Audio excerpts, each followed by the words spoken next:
have our CR and our IR lined up. So our patient has their head back. We're going to position them for the SMB initially. That's our base, right? That's where we're starting point.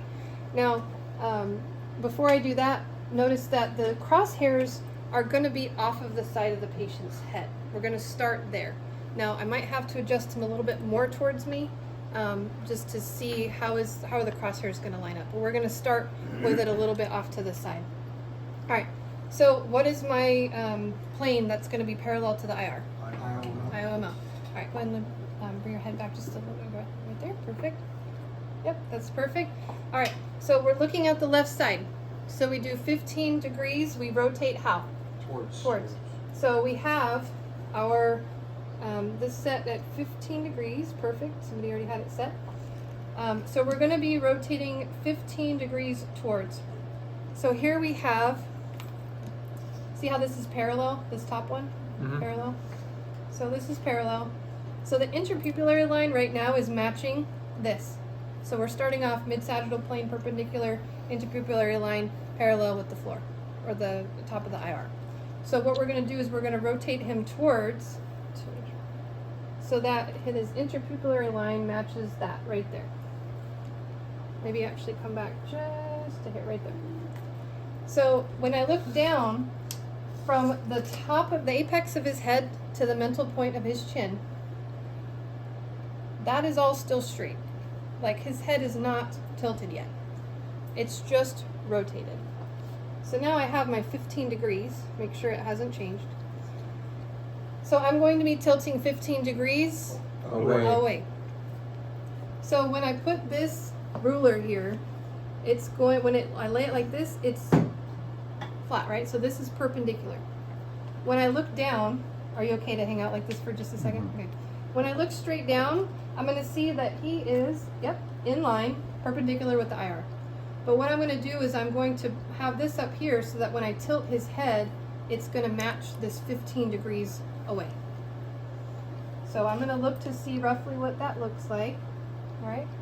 So with maintaining the interpupillary line at that 15 degree angle, I'm going to tilt the top of the head away. Okay. I'm looking down. Yep, there we go. Oh, I'm so sorry.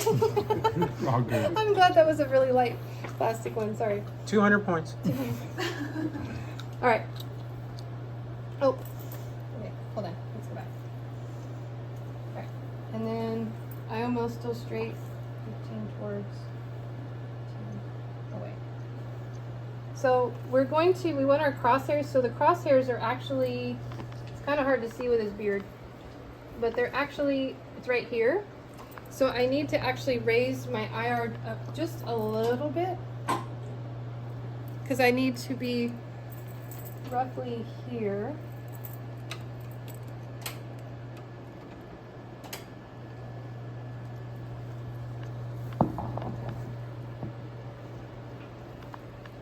And it's just going to be grazing the cheek. Let me bring this up just a little bit more actually. So I need to reference this, that's where it's at, because I kind of can't see because of his facial hair. It's a little harder to see. But when I follow that, it's right here, and it's just grazing his cheek. So now I can collimate in. Actually, it's a little bit to the side, so I'm going to need him over just a hair. See, my crosshairs were just off to the side. So I double check 15 degree interpupillary line towards. Mid-sagittal plane is 15 degrees away. All right, so let me kind of show you from my perspective. Sorry, you just got a really good look at my tattoo. All right, interpupillary line, that's perpendicular, or that's parallel. It's at a 15 degree angle.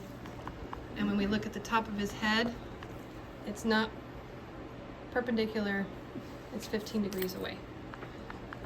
Our crosshairs are entering right, it's kind of hard to see, but like right there, just at the cheek. Okay. Cognition. So you, Is that the collimation right there?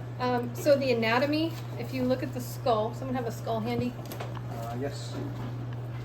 Okay. So the skull, we have our zygomatic arch. The zygomatic arch can go as far back to here, where that's the EAM. So you want to make sure that you include past the EAM. So if you include past the EAM, you know you're going to get the entirety of that zygomatic arch. Now, obviously, if you get all of that and you're centered to you're centered to the zygomatic arch, which is roughly Right about an inch posterior to the outer canthus. So if you're centered there, grazing the cheek, you're opened up past the EAM, then you would be able to get the entirety of it. Now, vertically, you don't need to get the top of the head and the mental point of the chin. So you'll just kind of collimate to. So what would be anteriorly and posteriorly, because we're looking anteriorly and posteriorly. So laterally, you only need to get like, maybe 3 or 4 inches. Maybe 3 or 4 inches laterally. But you want to get the entirety of that zygomatic arch, so you want to get your light field past the EAM. Okay. Sounds good.